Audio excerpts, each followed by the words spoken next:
याद रखिए गाइस, लोगों को किसी को भी बेचू पसंद नहीं है कि कोई उनको बार बार कहे कि मेरे से खरीद लो, मेरे से खरीद लो, मेरे से खरीद लो, मेरे से खरीद लो। लोग गलती ये क्या करते हैं, लोग मशवरा लेते हैं गलत लोगों से। हमें उसके माइंड में back call recall value create रखनी है कि अगर इस शख्स को जरूरत पड़ती है तो ये किसको कॉल करता है। हमने मार्केट को ढूंढा ही नहीं होता कि किस चीज की कमी है किसी जगह के ऊपर। अगर आज आप स्टार्टअप करना चाहते हैं, आपने हमारी सारी सीरीज देख ली और सीरीज देखने के बाद आप कायल हो गए कि मुझे कारोबार करना है। लोग बेचने से पहले बंदे को देखते हैं, उसकी वर्थ एनालिसिस करते हैं कि उसका स्टैंडर्ड क्या है, वो दिखता कैसा है। चीज तो बाद में बिकेगी, पहले तो वो आपको देखेंगे ना ऊपर से नीचे तक। तो खुर अफसोस से कहना पड़ता है कि हमारे बहुत से भाई ऐसे हैं जो कि वेल ड्रेस होके नहीं जाते, वो उसी तरह बुरे हुलिये के अंदर चले जाते हैं दुकानदारों के पास। क्या चीज बेचने के लिए। बेतहाशा मैंने सेल्स ड्राफ्ट्स देखे, बेतहाशा सेल्स रिप्रेजेंटेटिव्स हैं, उनके पास विजिटिंग कार्ड्स ही नहीं है कि वो नंबर क्या दें। और कहते क्या है सुनिएगा जरा, और पाइन लिख लो जरा तुसी।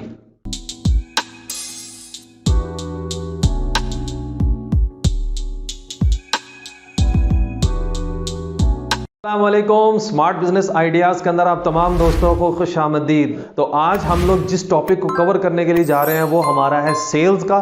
तो उसकी तैयारी हो चुकी हुई है, तो टाइम बचाने के लिए हम लोग पहले प्रिपरेशन कर लेते हैं। तो अभी हम लोग स्टार्ट करते हैं और इंजीनियर सीरीज़ पार्ट 4 को भी कवर करने के लिए हमारे पास मोहसिन साहब, इंजीनियर मोहसिन साहब। तो स्टार्ट करते हैं उन्हीं से कि एक प्रोडक्ट को हम लोग कैसे सेल कर सकते हैं और हमारी खामियां क्या हैं। और पहली बात बता दूं, सबसे पहले जो उन्होंने अभी बताएं या ना बताएं, तो ये मेरी पूरी इसरार यानी ख्वाहिश के ऊपर अब ये अपनी पेड ट्रेनिंग में से आपको ये चीज़ें बताने के लिए जा रहे हैं। तो आपकी मेहरबानी है, वीडियो एंड तक देखिएगा और अच्छी लगे तो लाइक कर दीजिएगा, दोस्तों के साथ शेयर जरूर कीजिएगा और चैनल को सब्सक्राइब करना मत भूलिएगा।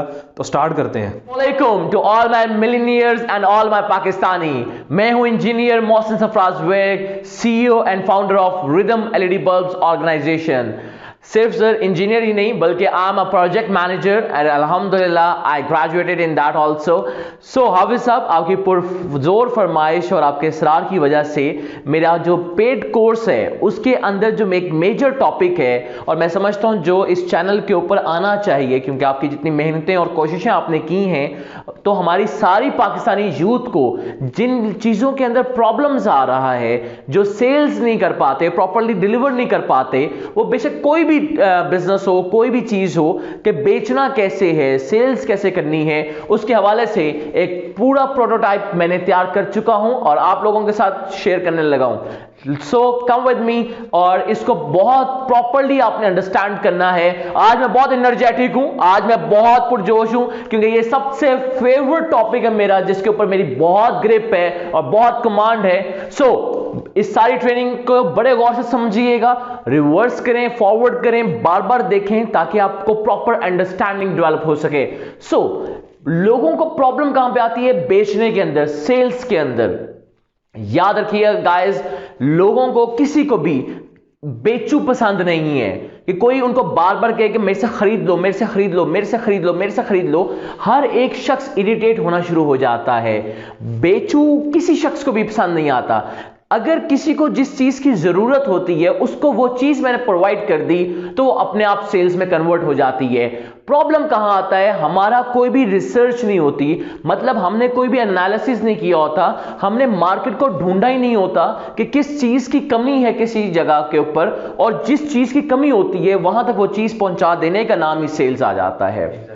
अगर हम बात करें एलईडी बल्ब को लेके कि आपने क्या फ्रेमवर्क डेवलप करना चाहिए ताकि आपके लड़के एक अच्छी सेल्स कर आए, मार्केट में जब जाएं तो वो प्रोडक्टिविटी यानी कि वो बेहतर रिजल्ट्स लेकर आए, कैसे? यहां पे आप एक बंदे को हायर करते हैं, उसको आप मार्केट में निकाल देते हैं और कहते हैं जाके बेच कर आप उतर। हर किस ऐसा नहीं हो पाता। वो कैसे बेच पाएगा? उसको तो आइडिया ही नहीं है, उसको वो सेंस नहीं है। और अगर वो बेचता है तो वो कैसे बेच पाया? क्या तुक्का लगा दिया? एक दफा तुक्का लगता है, 2 दफा लगता है, 3 दफा लगता है और इवेंचुअली सेल्स डिक्रीज होना शुरू हो जाती हैं। एक महीना आपने बहुत अच्छी सेल की, दूसरे महीने आपने अच्छी सेल की और इवेंचुअली तीसरे महीने से आपका डिक्लाइन आ गया। वो क्या गलतियां हैं जो आप लोग नहीं कर रहे, वो लाजमी करें। और इसी चीजों के लिए तो हमारी ट्रेनिंग सेशंस हैं, वही तो ट्रेनिंग्स हम प्रोवाइड करते हैं ताकि आपके पास फ्रेमवर्क्स आ सकें। आज जो फ्रेमवर्क मैं शेयर करने जा रहा हूं उसको बड़े गौर से समझना है। एक एग्जाम्पल कोट करते हैं हाफिज साहब, मिसाल लेते हैं। एक शख्स ने फॉर एग्जाम्पल रिदम वालों ने, रिदम एलईडी बल्ब्स की कंपनी ने अपना सेल्समैन मुझे भेज दिया मार्केट के अंदर। आप हैं दुकानदार, ठीक हो गया। अब हमने सारा जो रोल प्ले करना है, मैं हूं सेल्समैन, आप हैं दुकानदार, और आपने रिएक्ट वैसे करना है और मैं आपके पास आया हूं बल्ब बेचने के लिए। अब यहां पे रिदम एलईडी बल्ब ऑर्गेनाइजेशन क्या करती है, मैं आपके साथ शेयर करता चला जाता हूं। उनके डीएसआर्स हैं, एमएआर्स हैं। डीएसआर्स एंड एमएआर्स वो लोग हैं जो मार्केट रिसर्च करते हैं, मार्केट एनालिसिस करते हैं, मतलब मार्केट को जांचते हैं, पड़तालते हैं कि क्या चीज क्या है, क्या ट्रेंड क्या चल रहा है, क्या रेट्स क्या चल रहे हैं, कैसे इसके अंदर हम आ सकते हैं। तो हमारी पूरी मार्केट एनालिसिस होती है। एज अ कस्टमर, ग्राहक बन के हम जाते हैं, हम कभी भी मशवरा लेने नहीं जाते। लोग गलती क्या करते हैं, लोग मशवरा लेते हैं गलत लोगों से। याद रखिएगा, अगर आज आप बिजनेस शुरू करना चाहते हैं, अगर आज आप स्टार्टअप करना चाहते हैं, आपने हमारी सारी सीरीज देख ली और सीरीज देखने के बाद आप कायल हो गए कि मुझे कारोबार करना है, तो याद रखिएगा कि मशवरा किससे करना है। क्या मशवरा आप उन लोगों से करेंगे जो कि होलसेलर, डिस्ट्रीब्यूटर, रिटेलर है, या आप उन लोगों से करेंगे जो इस इंडस्ट्री के अंदर कामयाब लोग बैठे हुए हैं। आपका मशवरा डिपेंड करेगा आपके फ्यूचर के ऊपर। आपने मशवरा किया नाकाम बंदे से, तो नाकाम इंसान कैसे आपको कामयाबी का मशवरा दे सकता है, हरगिज नहीं दे पाता। तो यानी कि आपको मशवरा करना है कामयाब लोगों के साथ। फॉर एग्जाम्पल, अब आपका डीएसआर पहुंचता है दुकानदार के पास और वो एज अ कस्टमर बन के गया, ठीक हो गया। कस्टमर बन के जाएगा तो वो एक सिनेरियो बना के जाता है, वो एक स्टोरी बिल्डअप करके जाता है। फॉर एग्जाम्पल, मैं आपको कहता हूं कि सर जी हमारा घर बन रहा है, 5 मरले की स्टोरी है और डबल स्टोरी हम बना रहे हैं, मुझे सर जी बल्ब चाहिए। आपके पास बल्ब मिल जाएंगे? सर जी मुझे रिदम का 3 वॉट का बल्ब चाहिए, 5 वॉट का बल्ब चाहिए, फॉर एग्जाम्पल 7 वॉट मुझे चाहिए 6 पीस, 12 वॉट मुझे चाहिए 18 पीस, 18 वॉट चाहिए मुझे 6 पीस, क्योंकि इसकी कंजप्शन कम होती है। याद रखें, एक आइडियल सिनेरियो दइएगा ताकि दुकानदार को समझ आए कि ये वाकई ही मेरा क्लाइंट है, मेरा कस्टमर आया है, कोई आम बंदा नहीं आया। जबकि 20 वॉट, 22 वॉट या 24 वॉट मुझे 1 पीस चाहिए, 30 वॉट का मुझे 1 पीस चाहिए, मैंने अपने गराज में लगाना है, अपने बाहर गराज या घर के बाहर लगाना है, व्हाटएवर। ये सिनेरियो आप बिल्डअप करें और दुकानदार से आप इंफॉर्मेशन लेना शुरू करें। दुकानदार आपको रेट देगा, वो रेट आपने लिखते चले जाएं। आप पिक्चर्स लें उसके बल्ब की, उसको पूछ लें, इजाजत ले लें कि यार सर जी मैंने तस्वीर लेनी है, बड़े भाई को सेंड करनी है, क्या मैं कर सकता हूं? इससे क्या होगा, इत्मीनान डेवलप होना शुरू हो रहा है। वो कहेगा हाँ जी सर जी आप ले लें, कोई मसला ही नहीं है, ठीक हो गया। आप बॉक्स की पिक्चर्स लें, जो डब्बा वो इस्तेमाल किया है आप उसको खोल के क्वालिटी की तस्वीरें ले लें, आपको पता चलेगा कौन सी चिप, कौन सा ड्राइवर इस्तेमाल किया गया है। अब आप यहां पे दुकानदार को 2-3 बातें कहें। सर जी अगर मसाल लेते हैं क्लेम आ गया, आपको पता है आजकल क्लेम बढ़ा आ रहा है, तो सर जी क्या होगा? अब दुकानदार आपको यहां पे जवाब देगा, वो बताएगा कि सर मसला कोई नहीं है, क्लेम जितना भी आया तो हमारा, हम आपको नया बल्ब दे देंगे, ठीक है। अब आपको यहां पे एक साइकी समझ आई, आप उससे पूछ सकते हैं सर नया बल्ब देंगे या रिपेयर बल्ब देंगे? वो आपको जवाब देगा, वो बताएगा कि वो नया बल्ब देता है या रिपेयर्ड बल्ब देता है। तो आपको एक पूरी साइकी मिल गई एक शॉपकीपर की। आपने कहा बेहतरीन हो गया, उनसे कागज लें, उसके कागज के ऊपर आप लिखना शुरू करें रेट्स, क्या क्या रेट्स उसने दिए। दूसरी चीज, जब भी कोई दुकानदार कौन से ब्रांड का बल्ब निकाल के सामने रखता है, फॉर एग्जाम्पल दुकानदार ने रिदम एलईडी बल्ब का बल्ब निकाल के आपके सामने रखा, क्यों निकाल के सामने रखा? सोचें तो सही जरा, और मुझे लाजमी बताइएगा कमेंट बॉक्स के अंदर कि उसने क्यों सामने रिदम का ही बल्ब निकाल के रखा, उसकी वजह क्या थी? उसने ABC, XYZ कोई और ब्रांड क्यों नहीं निकाला? हाफिज साहब लॉजिक बड़ी सिंपल सी है, लॉजिक क्या है? क्योंकि रिदम उनको ज्यादा प्रॉफिट दे रहा है as comparative to any other company. देखें, दुकानदार वो बेचेगा जिसमें उसको बचत ज्यादा है। अनटिल अनलेस कोई भी कस्टमर डिमांड ना करे कि मुझे फिलिप्स चाहिए, मुझे फलां ब्रांड चाहिए, दुकानदार से वो ही ब्रांड की पब्लिसिटी करता है जिसमें उसको प्रॉफिट ज्यादा होता है। इवेंचुअली आपने वो नाम लिखे, आपने उनके रेट्स लिखे, रेट्स लिखने के बाद आपने उस दुकानदार का रवैया लिखा कि वो दुकानदार कैसा है, क्या वो फ्रेंडली है, क्या वो बात सुनता है, समझता है, कोऑपरेटिव है, या एंगर है, मतलब गुस्से वाला है, कैसा है। आपने उसकी सारी बातें लिख ली। जब आप बाहर निकलेंगे दुकान से, इवेंचुअली ये सारी रिपोर्ट जब आप इकट्ठी करते हैं, उसके अंदर आपके पास नाम आ गया दुकानदार का, आपके पास उसकी लोकेशन आ गई, आपके पास उसका मोबाइल नंबर आ गया। अब ये इंफॉर्मेशन आपके लिए बड़ी यूजफुल है। आपका जो सेल्स पर्सन जाता है, अब मुझे मालूम है कि इनका नाम हाफिज साहब है जी, तो अब मैं एज अ सेल्समैन जा रहा हूं। पहले मैं जा रहा था एज अ DSR, ठीक है, डेली सेल्स रिपोर्टर जा रहा था। अब मैं एज अ सेल्समैन जा रहा हूं, और मैं जाऊंगा तो मैं क्या करूंगा? अब मेरा एटीट्यूड चेक करिएगा। अस्सलाम वालेकुम हाफिज साहब। हाफिज साहब क्या हाल चाल है, कैसे हैं आप? ठीक ठाक हैं?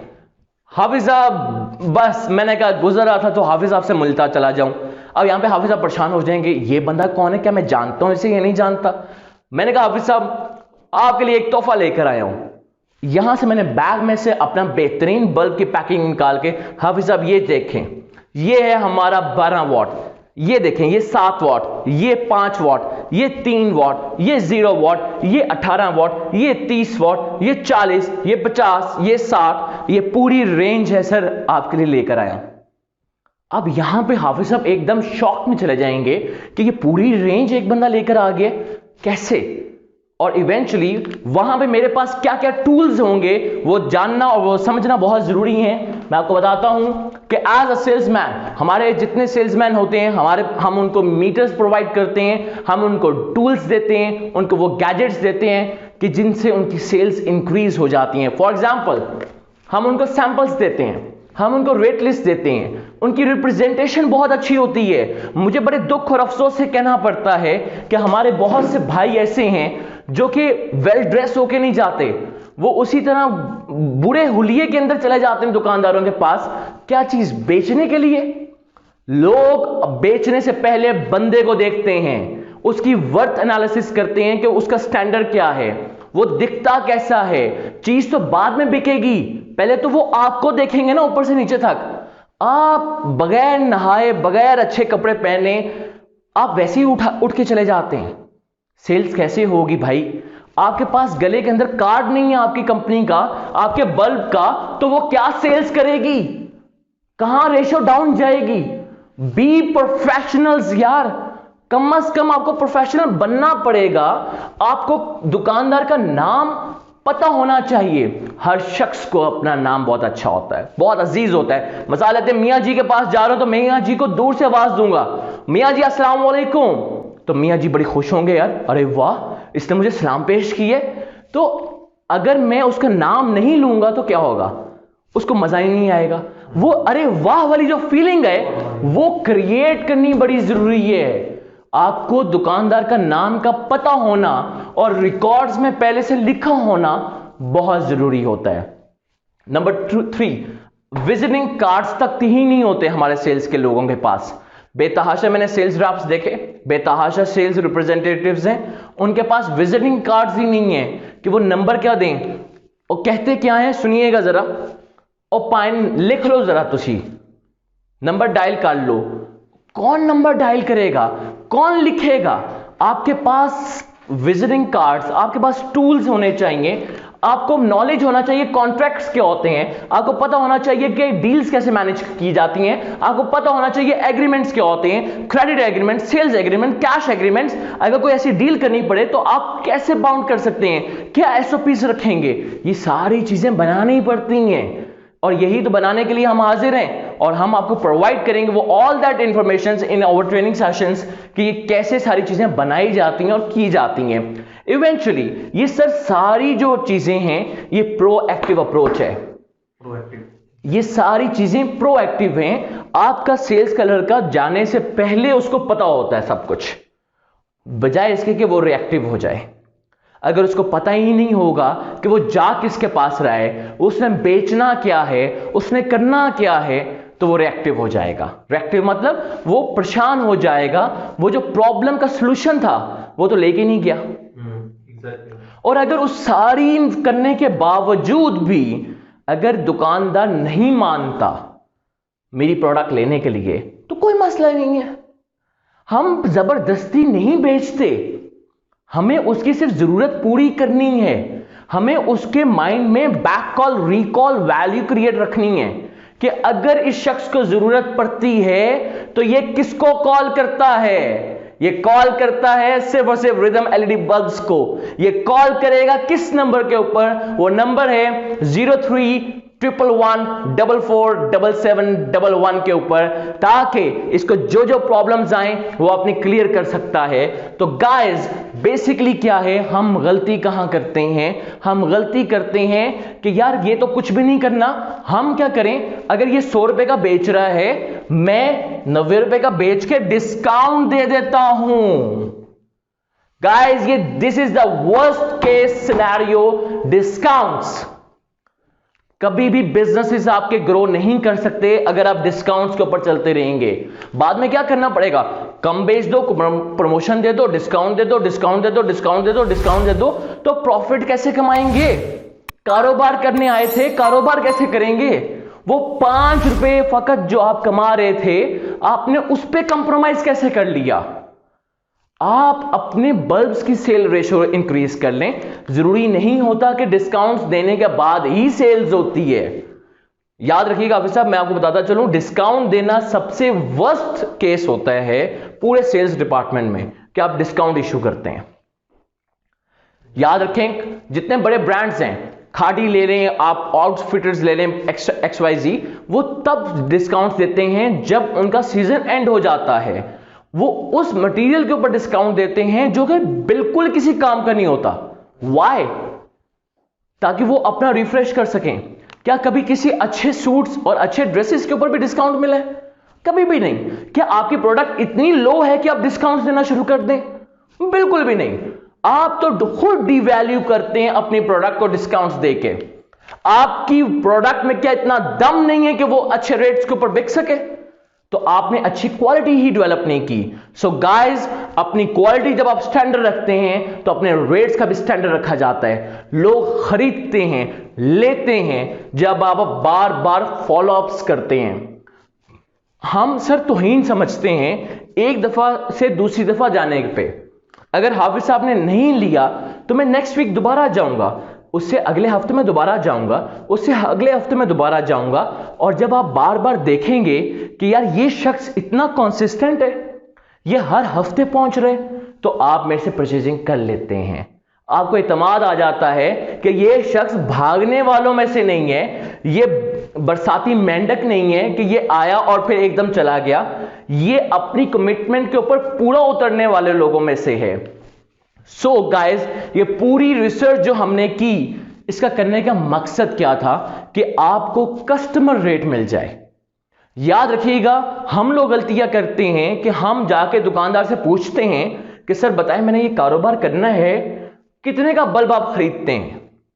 आप मुझे अपनी ईमानदारी से एक जवाब दीजिएगा, क्या कोई दुकानदार भी आपको सच बता सकता है कि मैं कितने का खरीदता हूं? कभी भी नहीं बताएगा। आपको क्या लगता है, क्या इनवॉइसेस गलत नहीं बनती? बिल्कुल बनती हैं। रेट्स कुछ और होते हैं, लिखे कुछ और जाते हैं, नहीं होता? बिल्कुल होता है। आपको सिर्फ एक रेट चाहिए, वो है कस्टमर रेट। अगर आपके पास कस्टमर रेट आ गया, अब रिदम एलईडी बल्ब जो है 12 वॉट का, वो कस्टमर को 200 रुपए का मिलता है। आप एनालिसिस करना शुरू करें, क्या रिटेलर को कितने का मिलेगा? 135 140 रुपए का। तकरीबन 30 से 40 या 50 रुपए 60 रुपए तक एक रिटेलर प्रॉफिट कमा जाता है। आप देखें होलसेलर को कितने का मिला? 125 रुपए का। आप देखें डिस्ट्रीब्यूटर को कितने का मिला? 120 रुपए का। तो यानी कि कंपनी 120 रुपए का बेच रही है। दैट्स इट, आपको सॉल्यूशन मिल गया। तो ये बेसिकली क्राइटेरिया होता है एक रेट एनालिसिस का, और उसके मुताबिक आप अपने रेट सेट करते हैं, ना कि आप दुकानदार से पूछें कि भाई बताओ तो सही कितने का तुमने खरीदा। वो तो आपको पहले ही रेट तोड़ना चाहता है। अगर उसने तो आज अगर आप लोगों की बातें सुने, लोग कहते हैं कि जी हमें तो दुकानदार कहता है कि मैंने 80 रुपए का खरीद लिया वारंटी के साथ। ओ भाई 80 रुपए का तो रॉ मटेरियल नहीं मिलता, और वारंटी के साथ डब्बा पैक कहां से मिल जाना है, क्वालिटी और क्वालिटी के ऊपर, ठीक है, मिलता है। आपको लॉट का माल चाहिए मिल जाएगा, लेकिन अगर आप हाई स्टैंडर्ड्स की बात करें कि वो साल 1.5 साल चले, नहीं मिल सकता। और जो भी लेगा तो जाहिर बात है वो लॉट का माल लेगा। Try to understand one thing कि हाई रेट्स होते हैं तो क्वालिटी अच्छी होती है, और अगर हमने क्वालिटी ही गिरा देनी है तो वो लॉट के माल आते हैं। तो ये बेसिकली पूरा एक क्राइटेरिया होता है सेल्स को कवर अप रखने का कि आपने किसको बेचना है। आप होलसेलर को बेच रहे हैं, रिटेलर को बेच रहे हैं, जनरल स्टोर को बेच रहे हैं, जिस शख्स को बेच रहे हैं उसके अकॉर्डिंगली आपने चलना होता है। सो हाफिज साहब, मेरी ख्वाहिश है कि हमारी सारी पाकिस्तानी यूथ और जो वो खास तौर पर लोग जो बिजनेस इंडस्ट्री में आना चाहते हैं वो इस फॉर्मेट को लाजमी कॉपी करें, वो लाजमी अपने एग्रीमेंट्स बनाएं, कॉन्ट्रैक्ट्स बनाएं और ये सारी चीजें बनाएं। और अगर unfortunately they are unable to make it out और वो इससे ज्यादा सीखना चाहते हैं तो आप हमारी ट्रेनिंग सेशंस में आ सकते हैं। उसी के लिए तो हमने ट्रेनिंग सेशंस रखे हुए हैं जो कि अल्हम्दुलिल्लाह we are conducting daily basis, और अल्हम्दुलिल्लाह हमारे जो कंसल्टेंट्स हैं और हमारी जो टीम है वो इसको प्रॉपर्ली लीड लेके चल रही है। तो आप हमें कॉल कर सकते हैं हमारे गिवन नंबर्स के ऊपर जो कि डिस्क्रिप्शन के अंदर भी अवेलेबल है। आप हमारे यूएन नंबर के ऊपर कॉल कर सकते हैं और अपनी अपॉइंटमेंट बुक कर सकते हैं फॉर द फर्दर डिटेल्स। तो मेरे ख्याल में अभी तक तो सारी समझ में आ चुकी होगी, और बेहतरीन जो मैप आपने जो दिया है ना ऑडियंस को, मेरे ख्याल में अब आपको सेल्स करने के अंदर जाना वो किसी किस्म की प्रॉब्लम नहीं रहेगी। तो उम्मीद करता हूँ आप लोगों को ये वीडियो भी अच्छी लगी होगी। अच्छी लगी है तो लाइक कर दीजिएगा, दोस्तों के साथ शेयर जरूर कीजिएगा, और थैंक यू सो मच आपका। फिर यू आर मोस्ट वेलकम हाफिज साहब। और जो आपकी कोशिशें हैं, मुझे बड़ी खुशी होती है कि आप जैसे एंटरप्रेन्योर्स और जो न्यू यूथ है हमारी, और वो अगर इतनी पेन ले रही है हमारी पाकिस्तानियों के लिए, तो इंशाल्लाह ये वो इंफॉर्मेशन हैं जो लम्स के अंदर, जीके के अंदर, ऑक्सफोर्ड के अंदर और स्टेफन के अंदर जो यूनिवर्सिटीज पढ़ाती हैं, ये वो इंफॉर्मेशन हैं जो आज हम आपके चैनल्स के ऊपर और अपनी पाकिस्तानी यूथ तक पहुंचा रहे हैं ताकि वो प्रॉपर्ली इसको एजुकेट होकर लेके चल सके। बिलीव करें इस वक्त टाइम क्या हो रहा है, 2:43 सुबह, यानी तहज्जुद का टाइम है, और इस वक्त ये हम लोग ये वीडियो शूट कर रहे हैं इतनी मेहनत करने के बाद। तो आप लोगों से रिक्वेस्ट ये यार, इसके ऊपर थोड़ा बहुत अमल दरामद जरूर कीजिएगा और अपनी सेल्स को मजीद इंक्रीज कीजिएगा। और बाकी मिलते हैं इंशाल्लाह नेक्स्ट वीडियो के अंदर। तो तब तक के लिए इजाजत दीजिएगा। Thank you so much. अल्लाह हाफिज। पाकिस्तान जिंदाबाद।